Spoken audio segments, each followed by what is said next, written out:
हमेशा के लिए याद रहेगी। टीचिंग मेथड आप जब हम पढ़ते हैं, चाहे साइकोलॉजी हो, साइकोलॉजी में हम कोई टॉपिक पढ़ रहे हैं, बुद्धि पढ़ रहे हैं, तो हम बुद्धि को बस रट रहे हैं, हम ये नहीं सोच रहे कि ये बुद्धि हमें बच्चों पे लागू करनी है। कहीं ना कहीं उसकी बुद्धि हमें पहचाननी है कि ये बच्चा किस बुद्धि का है, हमें इसको कैसे पढ़ाना है, कौन सी विधि इसमें लगानी है। मैं इस चीज को करता था, पढ़ता नहीं था इतना ज्यादा, मैं एक ही चीज सोचा करता था, मैंने कहा ये विधि पढ़ा रहे हैं सर, तो इसका प्रयोग कहाँ होगा। मैंने कहा उस बुद्धि लब्धि का बच्चा होगा, मैं उस पर इसको अप्लाई करूँगा, मैं ये चीजें सोचता था, और वो नतीजा मुझे मिल गया। तो कहने का मतलब ये है कि धरातल पर सोच के चलिए कोई भी चीज, ऐसे नहीं कि बस ठीक है मतलब पढ़नी है, नहीं, पढ़ने के साथ साथ हमें वो यूटिलाइज भी कहीं ना कहीं करनी है। और निश्चित मानिए कि ये नहीं होता है कि बेस्ट से क्या हम सभी सिलेक्शन हो जाएंगे, ये बड़ा प्रश्न रहता है कि अरे अब हम क्या सभी सिलेक्शन होते हैं क्या, सभी, ऐसा नहीं है, सभी भी होंगे, सभी भी होंगे अगर आपकी कहीं ना कहीं अच्छी मेहनत होगी, अच्छी सोच होगी, अच्छे विचार होंगे, और माता पिता के अच्छे कर्म होंगे, उनके भी कर्म हमारे आड़े आते हैं, ये निश्चित है। हमारे माता पिता के, हमारे परिवार के जैसे ही कर्म होंगे, निश्चित मानिए हमें वैसे ही हमारी आगे की रणनीति ईश्वर तय करता है। हर चीज ईश्वर ही तय करता है, ये तो मैंने भी देखा है कि आपके अगर कर्म अच्छे हैं तो कहीं ना कहीं आपको सफलता जरूर मिलेगी। जरूरी नहीं है इस क्षेत्र में मतलब हम तैयारी करते हैं या पढ़ते हैं या फिर नौकरी भी क्यों लगा रहे हैं, एक अच्छा जीवन जीने के लिए, एक बेहतर लाइफ के लिए। भाई बेहतर लाइफ पैसे से बनाई जाती है, और वो हमें कहाँ मिलेगी जब हम गवर्नमेंट जॉब में जाएंगे। तो जब आपके अच्छे कर्म होंगे, अच्छे विचार होंगे, तो ईश्वर आपको कभी कोई समस्या आने ही नहीं देगा। कभी आप बहुत आसानी से भी क्या बिना जॉब वाले के जीवन नहीं जी रहे, और कई ऐसे व्यक्ति हैं जो बहुत अच्छा जीवन जी रहे हैं। संत महात्मा यही चीज तो महसूस कर लेते हैं कि हमें बेहतर जीवन जीना है, बस कैसे जीना है ये ईश्वर जाने है। और अगर वो अच्छे विचार रखते हैं, अच्छे कर्म करते हैं, तो उनका जीवन बहुत आसानी से कट जाता है, ज्यादा उन्हें मशक्कत नहीं करनी पड़ती। तो यही चीज है, मैं तो यही कहूँगा कि एक अच्छी रणनीति बनाएं, और एक चीज ये सोचे कि मतलब मोटिवेशन कम समय के लिए वो नहीं होना चाहिए, मतलब आपने जैसे मोटिवेट होने के लिए किसी दूसरे व्यक्ति की जरूरत नहीं पड़नी चाहिए, आप स्वयं मोटिवेट होइए। एक ऐसा विचार अपने अंदर पैदा कीजिए कि तुम खुद अपने लिए मोटिवेशन बन सको, तब आप सफल होंगे। ऐसे नहीं कि 2 मिनट का किसी के यूट्यूब का किसी सर का या सर ने कोई बात कही वो आपको बहुत अच्छी लगी, 5 मिनट तक अप्लाई रहती है, दूसरे की बात है, हमें ज़्यादा समय तक नहीं रहती है, 5-10 मिनट तक हम अपने अंदर उनको लागू कर पाते हैं, फिर हमारा जो आंतरिक स्वरूप है, जो हमारी अंतरात्मा है, वो निकल के तुरंत आ जाती है, और हम उसी हिसाब से डरे हुए जीवन जीते हैं। कभी कभी आपने देखा भी होगा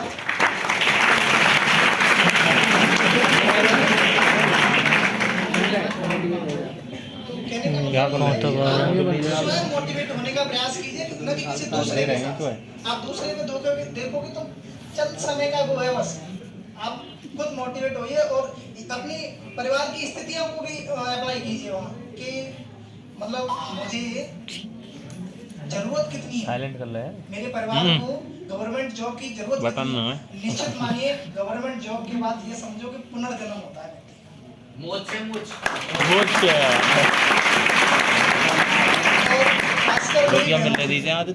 खासकर मेरी बहनों के लिए, जिस समाज में हम आज रह रहे हैं, वो समाज मतलब कहीं ना कहीं इस चीज की डिमांड ज्यादा कर रहा है कि महिलाएं ज्यादा सक्सेसफुल हों, तो उनको एक आजादी मिलेगी, हर कोई ज्यादा। अब सोशल मीडिया पे हम देखते हैं मतलब लड़कियों को या कोई भी, आप सभी देखते होंगे कि ये वहाँ घूम रही है, वो वहाँ घूम रही है, तो ये हर व्यक्ति आजादी चाहता है। तो आपको अगर ये आजादी चाहिए तो आपको सफल होना पड़ेगा।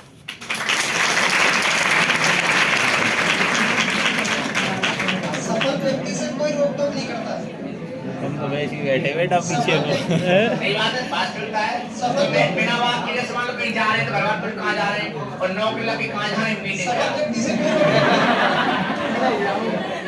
खत्म, कोई कुछ के कोई ना, चाहे तुम घूमने जा रहे हैं, कहीं भी जाओ कोई रोक नहीं।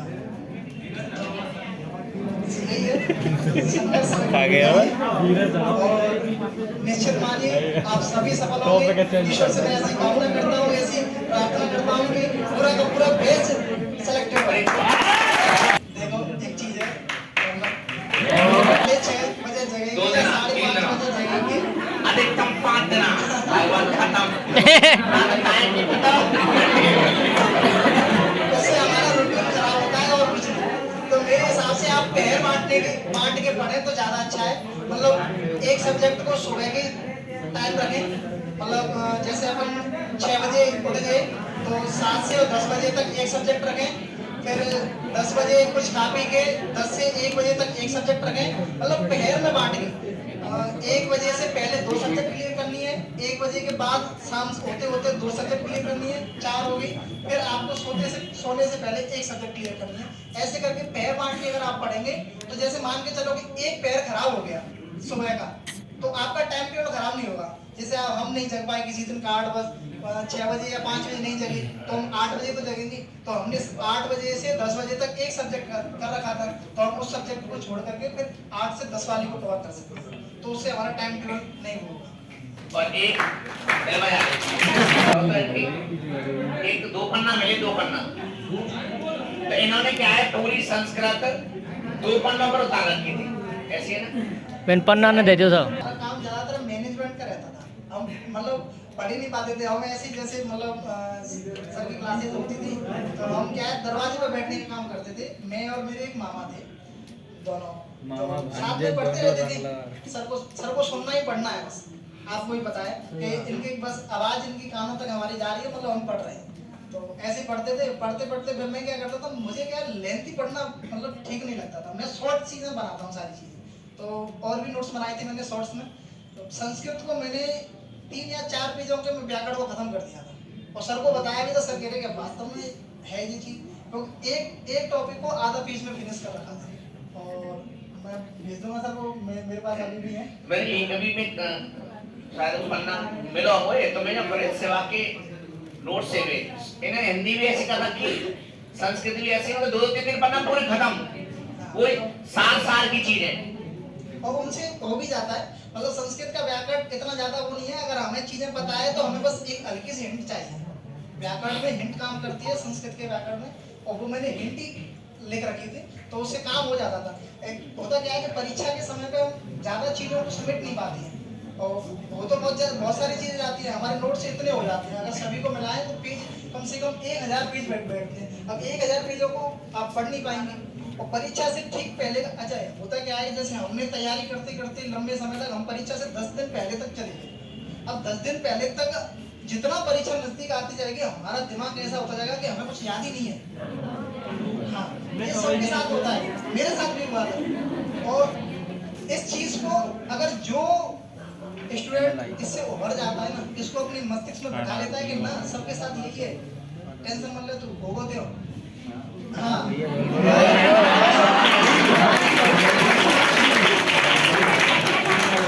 तो मैं ये बताना चाह रहा हूँ, अपन बनावटी व्यवहार कुछ समय के लिए कर सकते हैं।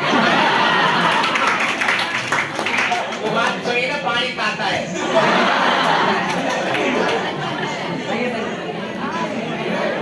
पानी दाता है।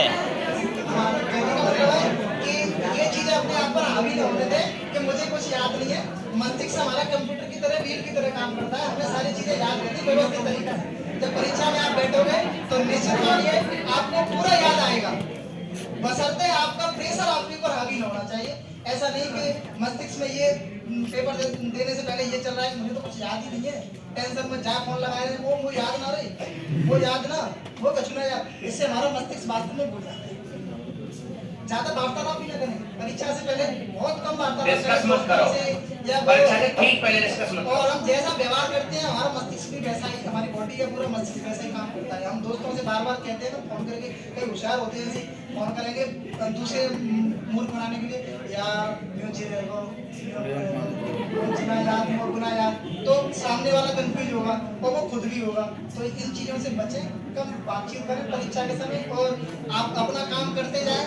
और परीक्षा से पहले अपने आप को बस स्टेबल रखना है, शांत रखना है। जितना शांत रख सकोगे परीक्षा में, उतने ज्यादा सफल होने की संभावना है।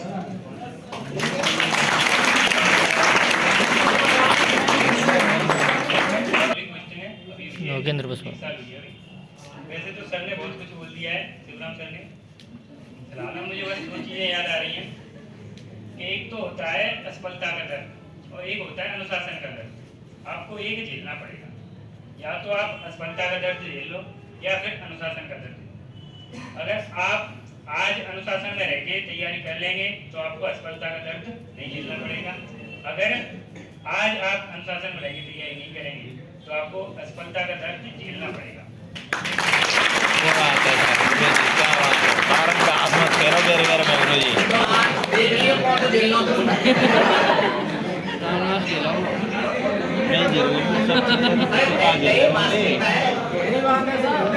दूसरी चीज मैं बोलना चाहता हूँ कि आप ऐसे मानो कि इस टाइम आप एक चौराहे पर खड़े हो और आपको अपनी मंजिल पे जाना है, तो एक मंजिल पे जाने के लिए आपको 3 रास्ते छोड़ने पड़ेंगे।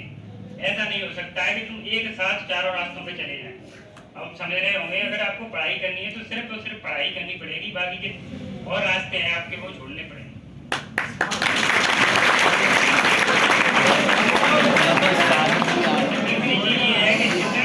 ये तो बहुत अच्छी बात है, बताइए। और ये काम है वो तो सिलेक्शन सफलता किससे मिले? RAS क्लियर कर देंगे साहब ये यूपीएससी वाले बहुत प्यार जरूरी है। लास्ट में मैं यही बोलना चाहूँगा कि आप मतलब जितना पढ़ोगे उतने नंबर आपके आएंगे।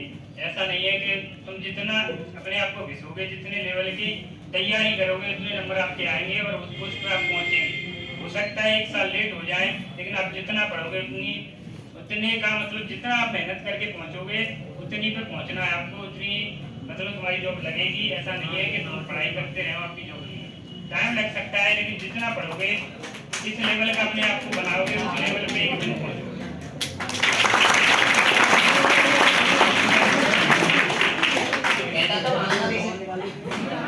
और निश्चित मानिए आप जैसे हाथों में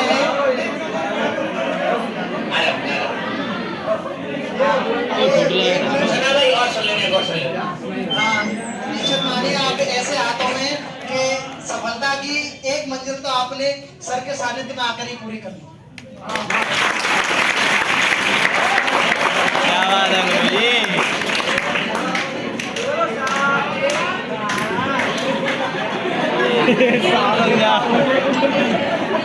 क्या बात है। बोलो तो फिर बोल लो लाला साथ अरे कहाँ है 8 घंटा 55 हो गई गलत